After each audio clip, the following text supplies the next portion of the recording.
Hello, good morning everyone. Welcomes you in biology classes, and this is the fifth part of chapter 8, and today we will discuss our topic cell wall. So as we know that cell wall, the first point is that it is present in plant cell and bacteria. Okay, and if we see the characters of cell wall, so this cell wall is actually non-living extracellular secretion, means the cell is secreting it outside its surface. So extracellular secretion. But if we see this layer, this is metabolically active, and why we are calling this कि ये active है, because it is showing growth, as it shows growth.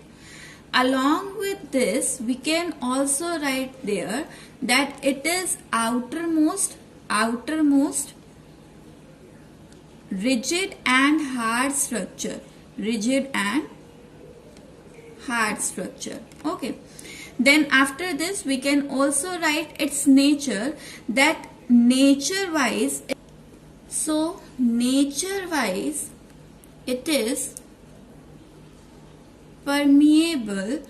Means that it permit the movement, or we can say exit or entry of all the molecule inside and outside the cell. So permeable means that it permit the transport of substance,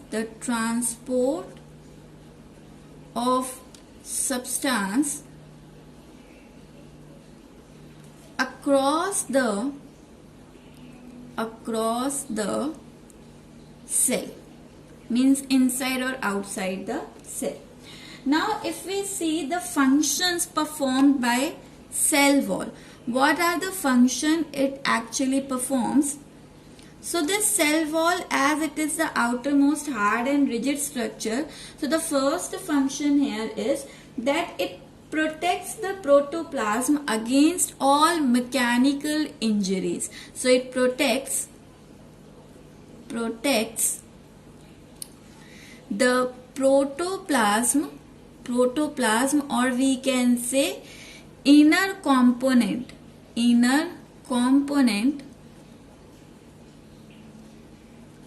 of cell from mechanical injury. Along with this, as it is hard and rigid, so it also prevent the cell from the attack of pathogen. So it protects cell from attack of pathogen. Along with this, because of the same rigid and hard nature, it provides shape and size.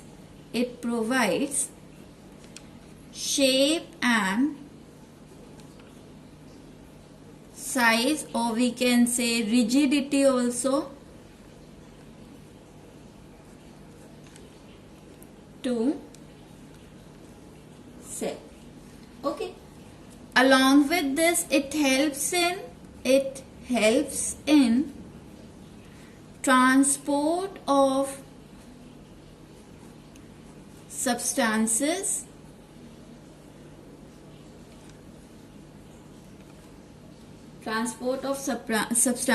and maintain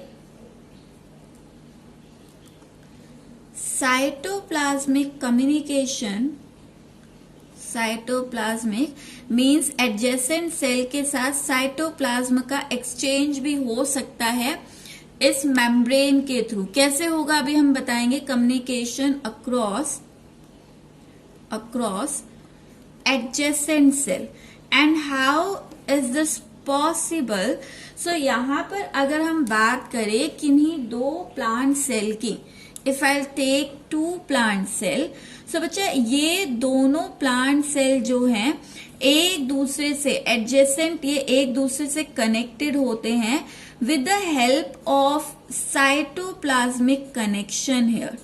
okay, so यहाँ पर ये एक दूसरे से connected होंगे cytoplasmic connection से.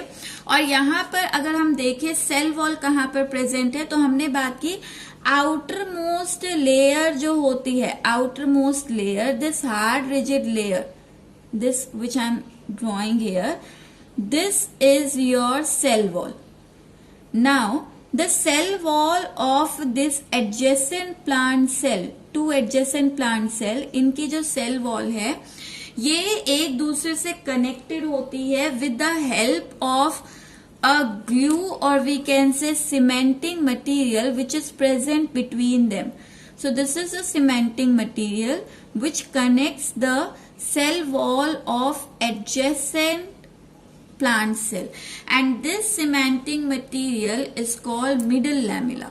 So this is called middle lamella.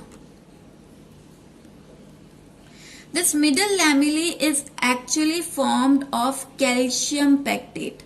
ये बनी हुई होती है कैल्शियम पैक्टेट से. और यहाँ पर हम देखेंगे एक ऐसा पॉइंट है जहां पर सेल वॉल एब्सेंट है.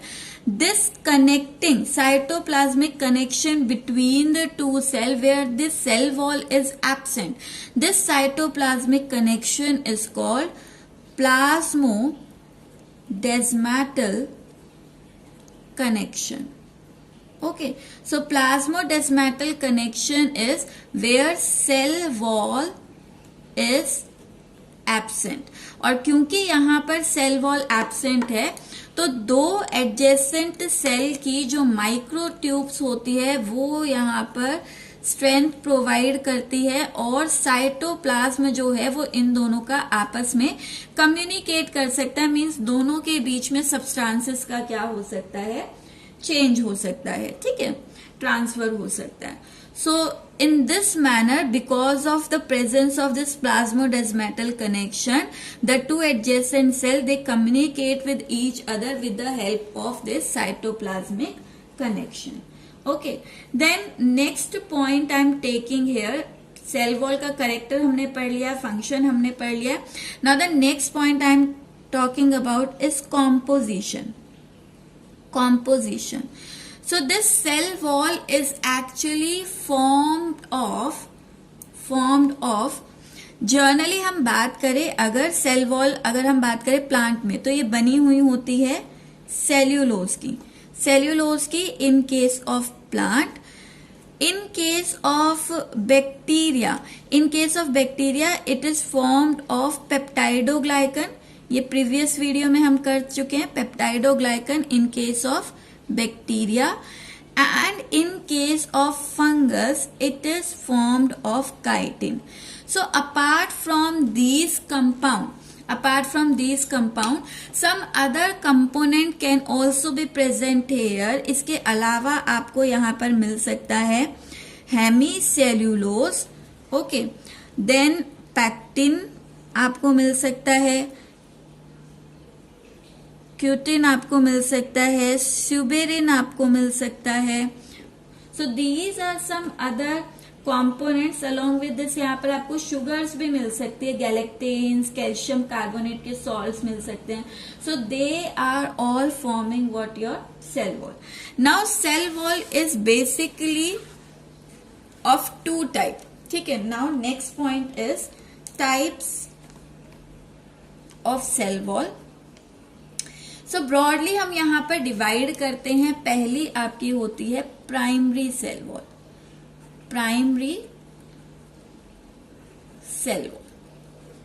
Primary cell wall is actually the first formed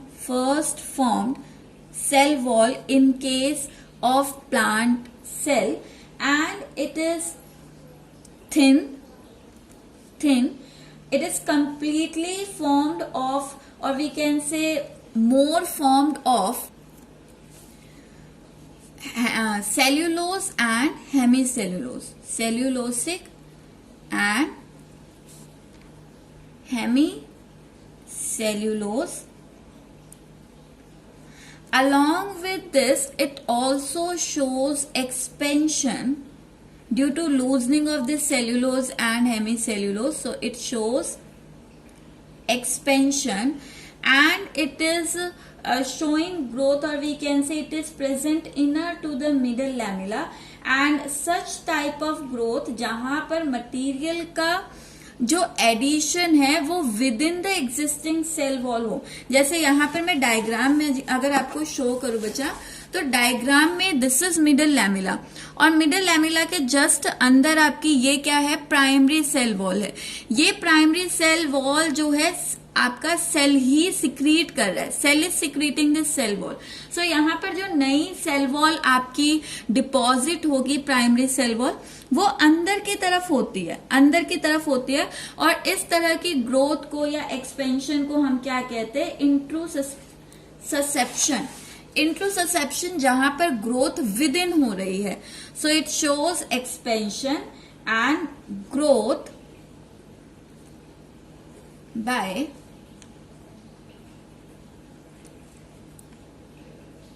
intussusception, or we can say addition of material within, addition of material within, यानी कि अंदर की तरफ आपका ऐड हो रहा है, बाहर की तरफ ऐड नहीं हो रही है. तो addition of material within the existing wall. Okay, and this primary cell wall is found in leaf cell, fruit, cortex and pith of the plant. Then after the maturity of plant, we have what we have, secondary cell wall. Secondary cell wall is formed when the cell get matures, and later the growth of cell is stopped. Means जब आपका cell की growth या तो stop हो गई है या वो मैच्योर हो गया है, उस टाइम पर आपकी जो बनती है वो होती है आपकी secondary cell wall. And it is lead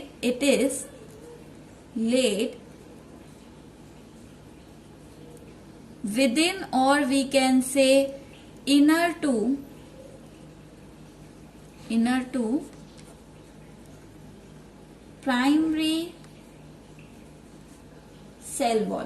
और प्राइमरी सेल वॉल के ही अंदर ऐड होना सेल वॉल का, इसके लिए ही टर्म एक्रीशन भी हम यूज करते हैं. जब ग्रोथ हो रही हो ना और ग्रोथ अंदर की तरफ हो रही हो, तो उसके लिए हम टर्म एक्रीशन भी यूज करते हैं. ठीक है, तो एक्रीशन यानी कि डिपोजिशन हो रहा है किसी मटेरियल का एग्जिस्टिंग जो सरफेस होगा उसी के अंदर. तो आपकी ये सेकेंडरी सेल वॉल के अंदर आपको यहाँ पर कॉम्पोजिशन में सेल्यूलोज हेमीसेल्यूलोज के अलावा, ये तो था ही सेल्यूलोज हेमीसेल्यूलोज, बट यहाँ पर आपको इसके अलावा मिलता है क्या, यहाँ डिपोजिशन होने लगती है अदर कंपोनेंट्स की, अदर कंपाउंड की, जैसे स्यूबेरिन. अगर स्यूबेरिन की आपकी डिपोजिशन है, you have learn this in your 9th class, suberin जो है अगर ये डिपॉजिट हो जाए तो फिर उस लेयर से आपका एक्सचेंज जो है वाटर और गैसेस का नहीं होगा. ठीक है, वाटर और गैसेस का नहीं होगा. तो स्यूबेरिन हो सकता है. यहाँ पर पैक्टिन की डिपोजिशन आपको मिल सकती है. और अगर यहाँ पर सेल वॉल ऐड होती जा रही है तो इसके बाद आपका स्यूबेरिन के, इसके बाद आपकी टर्शरी वॉल भी फॉर्म हो सकती है इन सम सेल वी कैन से. जैसे कि आपकी जो वुड होती है जिम्नोस्पर्म की, वहां पर आपको टर्शरी सेल वॉल भी मिल जाती है. तो यहाँ पर आपका पैक्टिन हो सकता है, स्यूबेरिन हो सकता है, लिग्निन का डिपोजिशन हो सकता है. लिग्निन आपने ये भी पढ़ा है 9th में, लिग्निन का डिपोजिशन होता है तो वो ज्यादा आपका हार्ड कर देती है सेल वॉल को. इसके अलावा यहाँ पर हार्डनेस तो इंक्रीज होती है, प्लस वाटर कंपोनेंट कम हो जाता है, पानी कम हो जाएगा और वो लेयर ज्यादा हार्ड हो जाएगी. यहाँ पर आपका क्यूटिन का फॉर्मेशन भी हो सकता है. ये भी आपका ट्रांसपीरेशन यानी कि वाटर लॉस को क्या कर देता है, लेस कर देता है, ट्रांसपीरेशन को डिक्रीज कर देता है। तो ये सारे आपके डिपोजिशन आपको कहाँ पर मिलेंगे, सेकेंडरी सेल वॉल में। Now if you have to show the secondary cell wall, तो आप यहाँ पर कैसे ड्रॉ करेंगे, देखिए ये आपका मिडल लैमिला हो गया, this is your primary cell wall, तो I am writing here this side, this one is primary, I am representing it with P1। और जो सेकेंडरी बनती है, हमने कहा प्राइमरी के ही विद इन अंदर बनेगी, प्राइमरी के ही अंदर बनेगी। तो यहाँ पर ये आपकी सबसे पहली बनी, ये आपकी सबसे पहली बनी, तो इसे हम यहाँ पर कह देंगे कि ये आपकी क्या है, पहली सेकेंडरी वॉल है, सेकेंडरी वॉल। और यहाँ पर आपका जो सेकेंडरी वॉल है, ये आपकी नंबर में इंक्रीज या फिर हम कहें लेयर टू लेयर डिपोजिशन हो सकती, तो हो सकता है इसके बाद एक और लेयर बन जाए, उसके बाद एक और लेयर बन जाए। तो ये पूरी आपकी सेकेंडरी लेयर्स ही हैं, इसे हम S1, S2, S3 टर्म देते हैं। ठीक है, कि यहाँ पर मल्टीपल लेयर्स डिपॉजिट होती हैं सेकेंडरी वॉल की, और जैसे जैसे आपकी वॉल डिपॉजिट होने लगती तो इनर का जो ल्यूमन है, इनर का जो ल्यूमन है यानी कि जो कैविटी है, वो आपकी क्या हो जाएगी, डिक्रीज हो जाएगी। और ल्यूमन कैविटी डिक्रीज होती जाएगी तो यहाँ साइटोप्लाज्म भी कम हो जाएगा, और उसकी वजह से आपका सेल मेटाबॉलिकली एक्टिव नहीं रह पाएगा। यानी कि ये सेल वॉल आपको जो सेकेंडरी है, ये मैच्योर सेल में मिलेगी आपको, मैच्योर सेल के अंदर जो मेटाबॉलिकली आपके बहुत स्लो या फिर इनएक्टिव हो जाते हैं। Okay, now the last point I am sharing in this cell wall is, see, अगर यहाँ पर आपके दो एडजेसेंट प्लांट सेल के अंदर सब्सटेंसेस का ट्रांसपोर्ट साइटोप्लाज्म के थ्रू हो रहा है, साइटोप्लाज्म के थ्रू अगर सब्सटेंसेस का ट्रांसपोर्ट हो रहा है, then that type of transport is called symplast transport. Means the adjacent cell, here the adjacent cell communicate and exchange material, or we can say substances, through cytoplasmic connection। अगर इसके through हो रहा है तो वो कहलाएगा सिम्पास्ट मैकेनिज्म। ठीक है, सिम्पास्ट ट्रांसपोर्ट। लेकिन आपका यहाँ पर अगर आपका मटेरियल का एक्सचेंज वो सेल वॉल के थ्रू हो रहा है, देखो आपका दो सेल के बीच में सेल वॉल तो प्रेजेंट है ना। तो अगर आपका ये सेल वॉल इस तरह से आपस में पूरी कनेक्टेड होती है, ठीक है, ये आपकी प्राइमरी हो गई, फिर ये सेकेंडरी बन गई S1। ठीक है, अगर यहाँ पर सब्सटेंसेस जो है वो इस तरह से मूव कर रहा है कि वाटर है, वाटर आपका बाहर सॉइल से, मान लीजिए रूट सेल है, और रूट सेल में आपका पानी जो है वो सिर्फ सेल वॉल के थ्रू जा रहा है, सेल वॉल के थ्रू एक सेल से दूसरे सेल में जा रहा है, या फिर इन सेल के बीच में इंटरसेल्यूलर स्पेस है, तो ये इंटरसेल्यूलर स्पेस से होता हुआ आपका मूव कर रहा है। तो इस तरह का ट्रांसपोर्ट आपका कहलाएगा apoplast transport. So this transport is called apoplast transport. So apoplast is what? In this, the transport, or we can say exchange of substances,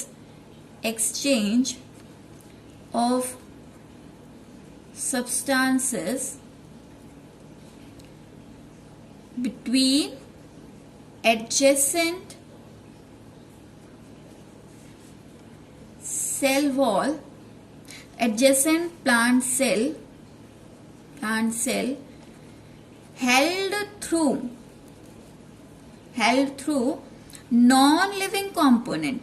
non-living component पे बचा, देखो अंदर से जा रहा है तो लिविंग कंपोनेंट हो गया, तो नॉन-लिविंग कंपोनेंट के थ्रू अगर जा रहा है, जिसके अंदर हम बात करेंगे सेल वॉल के थ्रू, या फिर आपका स्पेस बिटवीन सेल यानी कि इंटरसेल्यूलर स्पेसेस के through, then that transport is called apoplast transport.